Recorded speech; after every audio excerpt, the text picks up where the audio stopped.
I'll take your cousin. What? I'll take your cousin to the dance. Why? What would you get out of it? I'd get the payment you were talking about, and I get to take your car. You got a suit? My name is James Parnell, and I'm a re-recording mixer and supervising sound editor at Monkeyland Audio. So a re-recording mixer is someone who takes sounds that were recorded separately or in different locations and blends them together and then re-records those sounds into a 5.1 Printmaster or a 7.1 Printmaster or an Atmos Printmaster.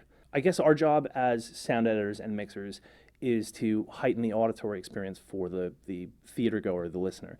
And part of that is overcoming problems with noisy production sound. So a lot of people watch movies and they think, oh, that cool BMW is whizzing by the screen, and it must just sound like that in real life, which isn't the case. If you were to listen to the dailies, the audio dailies for that, it's just a bunch of noisy streets with a car going by. So our job is to either pull from libraries or go out into the field and record those sounds, and then tailor the sounds that fit best for what's going on the screen and what heightens the emotion for the listener, the theater goer. We basically collect a bunch of sounds, we edit them in, we fade them out, we add reverb, and with all of those techniques, we're able to, make a BMW sound rich and full, or we're able to make an explosion sound really boomy and rattle your chest. And we're trying to enforce or reinforce the visual images that are on screen, but also make people forget that they're listening to something. It's like if we do our job well, you don't hear the work. You're just completely sucked into what's on screen. You're getting paid to take a girl on a date. Did you know that Michelle Obama got paid to go on a date with Barack? And look how great that turned out. Is that true? I don't know. But it could be true. And that is my point. Okay, so in The Perfect Date, there's a scene where Brooks Rattigan takes someone's car on a joyride. And for that scene, we had to blend a whole bunch of different sounds. So we had everything from the sound of the car engine, pitching up and winding up, to the sound of the BMW zooming through the city streets. So part of the problem is that we have lots of on-set noise. The on-set sound team is dealing with sounds of generators, sounds of fans, and our job is to re-record those sounds cleanly so we can blend them into the movie without all that extra noise. So when we sat down with Chris for The Perfect Date, he had a wish list of what he wanted Yale University to sound like, what he wanted, Brooks's hometown to sound like, and it was our job to kind of bring those sounds to life, as well as do some of the more obvious things like clean up the dialogue, edit in basic hard sound effects like door closes and, hand pats and all that boring stuff. So. Good evening. Let's do this so we can stop doing this. We don't care what you say.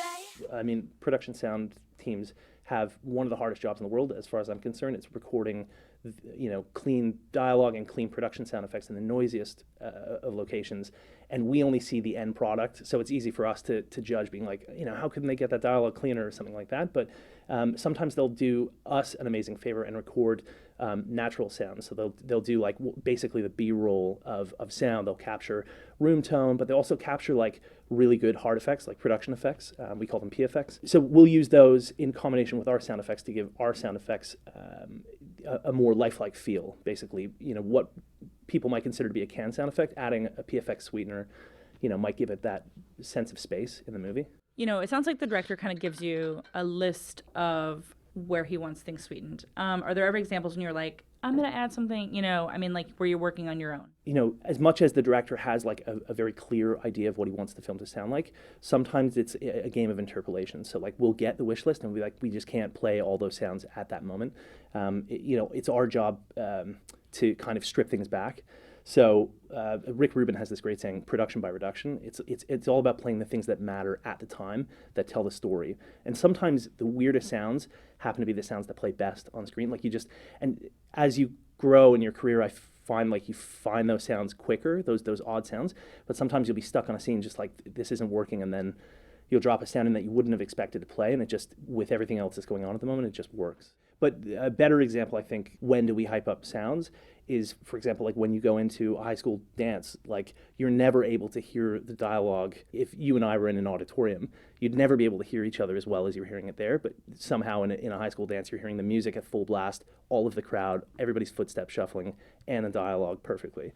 So I think that those moments are less obvious less obvious instances of us kind of like playing up or like hyping up the sound.